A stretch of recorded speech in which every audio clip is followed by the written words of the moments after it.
Olá, gente, sou eu, professor Nélio. Estou gravando esse vídeo aí para continuar a explicação daqueles slides sobre quantidade de movimento e impulso de uma força. Vamos retomar lá. No vídeo anterior eu expliquei o impulso, cheguei a resolver um exercício. Vamos agora iniciar a quantidade de movimento e como essas grandezas se relacionam. Bora lá? Então, olha só.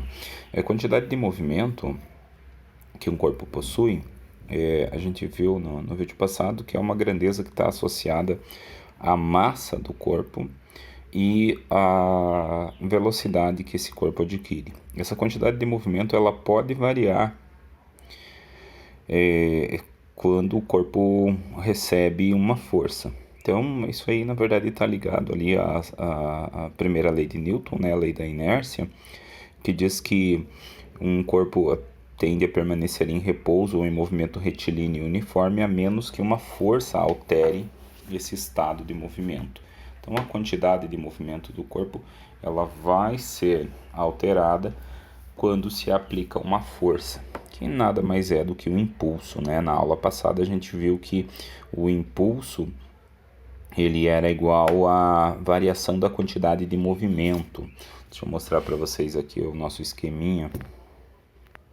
Então, olha só, na aula passada eu tinha mostrado para vocês que a própria definição de impulso, ela é a força que é aplicada num intervalo de tempo. E pela segunda lei de Newton, né, que diz que força é igual a massa vezes aceleração, que está relacionada à primeira lei de Newton também, que é a lei da inércia.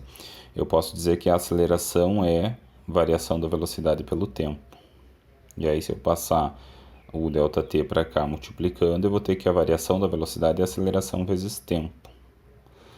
Então, A vezes T, como está aqui, ó, a força é massa vezes aceleração.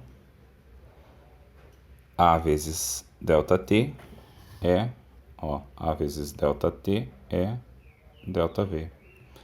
Então, no lugar de A vezes ΔT, a gente colocou ΔV. Então, massa vezes variação da velocidade.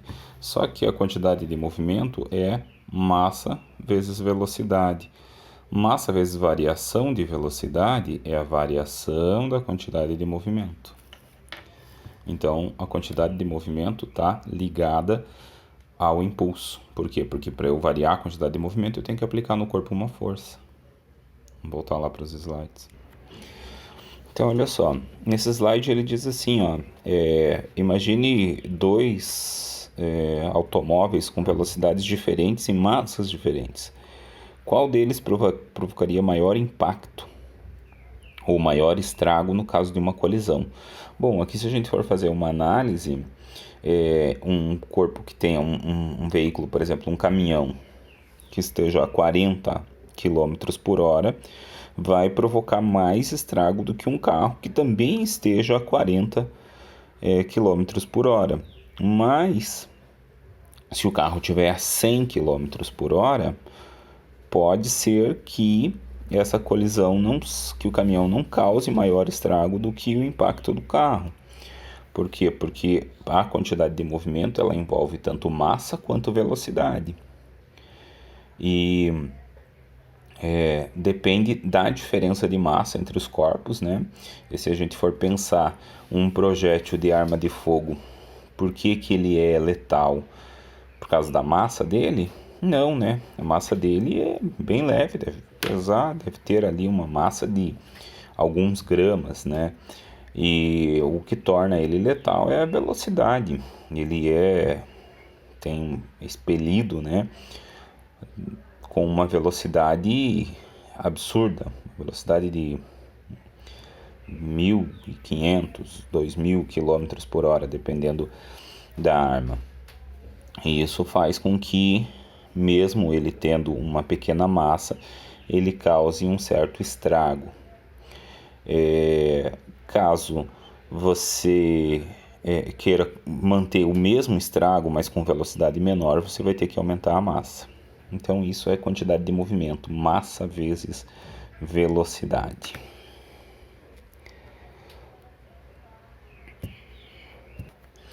Então, olha só, é exatamente isso que eu estava falando, né? O Q aqui é a quantidade de movimento, o M é a massa e o V é a velocidade. Quanto maior a velocidade, maior vai ser a quantidade de movimento dos corpos. Essa quantidade de movimento, a unidade de medida dela é quilograma metro por segundo. Por quê? Porque quilograma é a unidade da massa.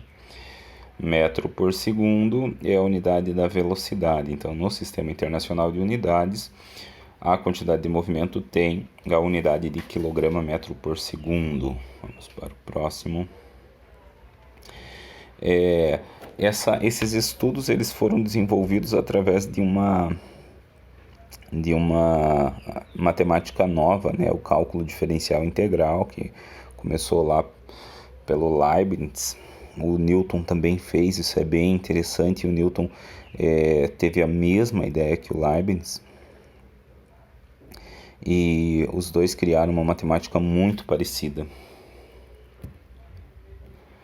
Vejam que aqui a quantidade de movimento ela está bastante ligada à energia cinética do corpo também, né?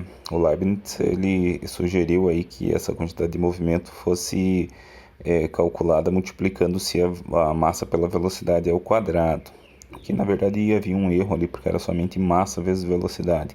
Massa vezes velocidade ao quadrado, inclusive dividido por 2, é na verdade a energia cinética. Mas a energia cinética do corpo é a energia que está associada à velocidade. É diferente da quantidade de movimento. A energia do corpo é a capacidade que esse corpo tem de converter essa energia armazenada em outro tipo de energia, que pode até ser impacto, mas também pode ser adquirir uma energia gravitacional, adquirir uma energia potencial elástica, ou mesmo ser convertido em energia elétrica, né? Porque a energia de movimento das turbinas converte o movimento de ímãs em eletricidade. Essa eletricidade chega até a nossa casa e é convertida nos mais diversos tipos de energia. Aqui tem um exercíciozinho, vou resolver ele no papel para vocês, tá? Bom, vou resolver no papel, mas vamos primeiro ler aqui ele. Então ele diz assim, ó, um caminhão de 3 toneladas, 3.000 quilos de massa e uma bicicleta de 10 quilogramas de massa movem-se com velocidade de 20 km por hora, ou 5,6 metros por segundo. Das afirmações abaixo, qual é a verdadeira? A quantidade de movimento é uma grandeza escalar e, portanto, não depende nem de direção nem de sentido da velocidade. É mentira isso, porque a quantidade de movimento é uma grandeza vetorial, depende da direção e do sentido da velocidade. Como o caminhão e a bicicleta têm a mesma velocidade, a quantidade de movimento também é a mesma. É mentira, né? Isso porque o caminhão, tendo 3 toneladas, ele vai ter uma quantidade de movimento muito maior. Imagine uma colisão de um caminhão mesmo a 20 km por hora no muro. E a colisão de uma bicicleta no muro. Vai quebrar a bicicleta. O caminhão batendo no muro vai arregaçar o muro. A quantidade de movimento do caminhão tem valor de 16,8 kg/m por segundo. E sempre no mesmo sentido da velocidade. Isso aqui pode ser real. Vamos calcular ele aqui para ver se vai bater. Então, olha só, a gente está aqui o nosso caminhão, né? Vamos desenhar uma estradinha aqui embaixo dele. Esse caminhão tem uma massa de 3.000 kg.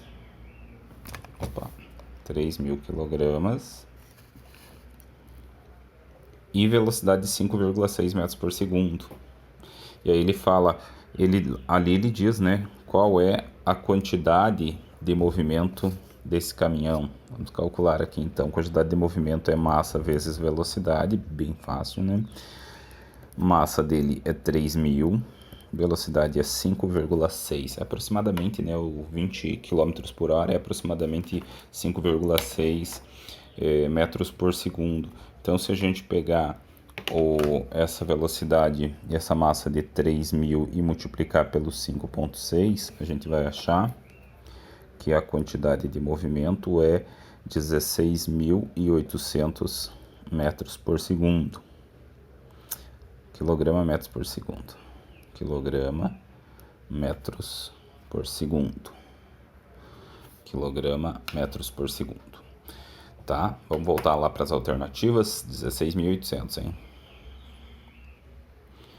Então, olha só, ele diz aqui que a quantidade de movimento do caminhão é de 16,8 kg metros por segundo. Então, é 16.800, né?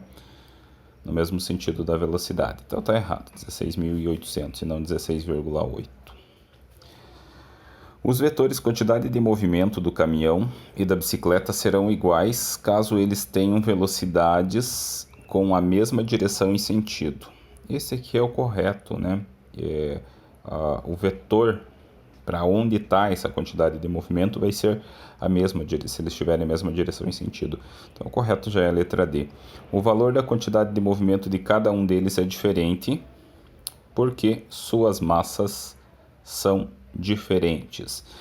Também, essa última aqui até poderia ser correta, mas essa quantidade de movimento também tem a ver com a direção, né? Eu poderia dizer assim que a quantidade de movimento deles é diferente somente por conta da massa dele? Não, também se fossem dois caminhões, só que um indo no sentido, outro indo no sentido contrário, as quantidades de movimento deles seriam diferentes, porque teriam direções diferentes. Então, a correta aqui é a letra D.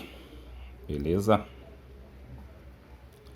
E é isso, gente, que eu queria passar para vocês hoje. Belezinha. Valeu, então, até mais, até a próxima.